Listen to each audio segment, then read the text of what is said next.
Hello and welcome back to Blackwatch Intel. My name is Crashy, and today we're going to be talking about the upcoming patch that is going to be on 6.20 in about a week. Now, this patch is going to be obviously featuring the new Horizon Lunar Colony Map. It's going to be our new 2CP capture map, and it's something that's been on the PTR, something that's been being tested. We've already seen some changes for line of sight in terms of Widowmaker, and it's been a map that I'm pretty excited about because I'm just ready for something new.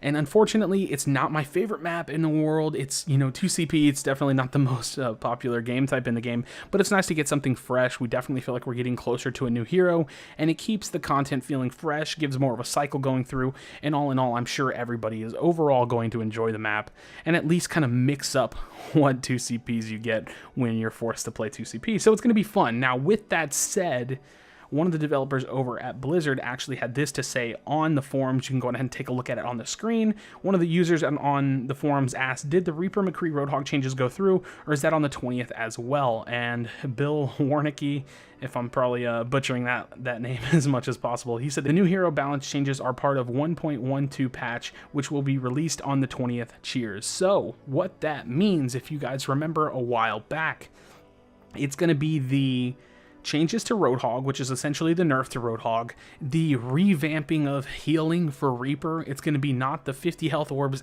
post-kill, it's going to be the 20% lifesteal on all damage done by Reaper, and it's going to be the ultimate change for McCree. Now, my prediction is this, because I do want to talk about this specifically. This is going to be a version and the closest thing we're going to see from Season 1 in terms of McCree's place in the meta. He is back. Baby.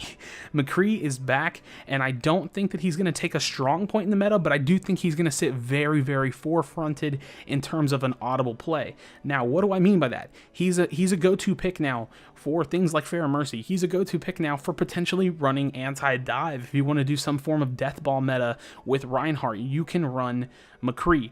Now, the McCree ult change gives him a little bit more viability against Fair Mercy specifically, and that I think is enough to bring him kind of to the forefront. But not only was McCree good, is going to be good against Fair Mercy, he's that second hit scan you can run with Soldier. He's going to have a solid ultimate overall, which means it's going to be good against anybody. It's going to now not force himself to CC himself and basically get himself killed, but it's going to allow him to find 1 to 2, maybe even more picks than that, where before you used it to zone because you weren't more or less going to get any kills off of it anyways, and a lot of time it just got you killed. So McCree's back. He's definitely still going to struggle against, a strong Genji player or definitely a strong Tracer player, but he is anti-flanker, kind of. He's definitely a little bit of anti-dive. So McCree is back in the sense that I think he's going to be a good pick to swap to. I think he might be something that you run against Fair Mercy, especially on ladder specifically, because now it makes sense to run him. The problem between Soldier and McCree is that the ultimate disparity was massive, and now here's the thing.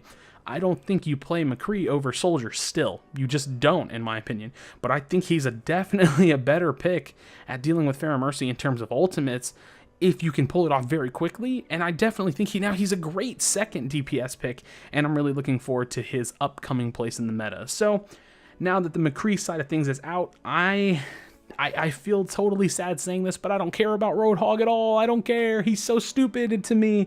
And I know there's definitely going to be some Roadhog players out there that just don't agree, but I think it's going to change up the viability and the usage of Roadhog. Now, I don't think he's going to be that DPS tank that he is now, because let's make no mistake, he is not a tank. He's a big ultimate giving sponge damage shield that gets auto kills, and it's kind of silly, and his design is a little bit weird currently, but I think his hook ultimately is going to be just fine. I think his hook is going to still create a lot of space for team fights. I think it's still going to find a lot of picks, and I think Roadhog's going to be just fine. He's got a solid ultimate, he has a solid kit, and I just don't think there's much to worry about. So Roadhog players, make no mistake, I think your character is fine, but he might not be that first pick tank that you want to go to as your second tank anymore. So we'll just have to see how his place in the meta evolves over time.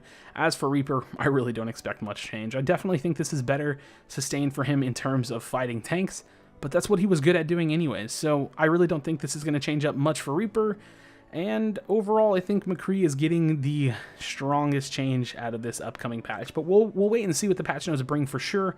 You never know if they change something. Everything on the PTR is subject to change, and that's why it's just that. It's on the PTR. So thank you so much again for watching this video. Please do not leave without leaving a like. If you like the content, let us know in the comment section below, and subscribe, because we're going to be putting videos out like this every single day. We're going to put out videos talking about different discussions, different heroes, different ideologies on how to play the game. I have a really interesting video coming up in the next couple of days or so talking about understanding the game in a way that's not quite talked about quite often. So again, thank you so much for watching this video, and I'll see you for the next one.